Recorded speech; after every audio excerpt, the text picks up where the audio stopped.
శివరాత్రి సందర్భంగా యాక్చువల్గా మన భారత రాజ్యాంగం కల్పించింది ఉచిత దర్శనం ఉందా. అక్కడ పనిచేసే వ్యక్తులు ఎంత అంటే స్థానికుడు ఆయన స్థానికుడు, ఆయన కూడా స్థానికుడు.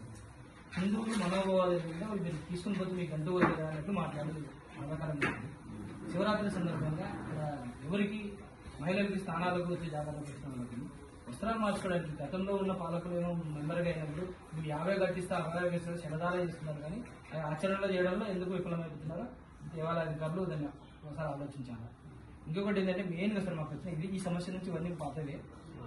రంగాపురం దగ్గర అక్కడ చేసుకుంటే అక్కడ ఏదో ఎల్లమ్మ స్వామి దగ్గర 6 నైద్యం నుంచి తినే సంస్కృతి ఉంది.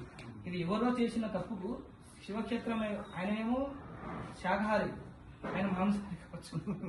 అయితే ఈ ఇక్కడ తీసుకొచ్చి పెట్టి ఎక్కడంటే అక్కడ కట్టదు, యాప చెట్టు కట్టదు, ఆ కట్టకుండా కూడా తినేసేస్తుంది. ఎంత గలీజ్ ఉంటుంది. మరి దీన్ని ఎందుకు ఆలోచిస్తలేరు దేవాలయ శాఖ అధికారులు? ఇంత ఏం చెప్పండి కదా, మాకు హిందువులు ఇచ్చిన సమాచారం ఉంది, ఇందులో ఎలాంటి లేవు. మాకు